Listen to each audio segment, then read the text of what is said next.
Hi, welcome to Richard Kabili YouTube channel, and for today's tutorial, I will be teaching you on how to turn on and off smart typing in Zoom on iPhone X. But first, kindly subscribe to this channel and don't forget to hit the subscribe button and the bell to notify you for the new updates.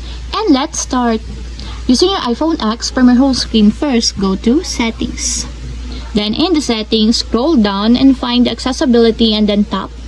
Then in the accessibility, go to vision section and then tap the zoom. Then in the zoom, find the smart typing under the follow focus, and as you will see, there's a switch button located on the side of it. Then all you have to do is just tap it to enable until it becomes green. When the smart typing is enabled, it will switch to window zoom when a keyboard appears and move the window so that text is zoomed but the keyboard is not.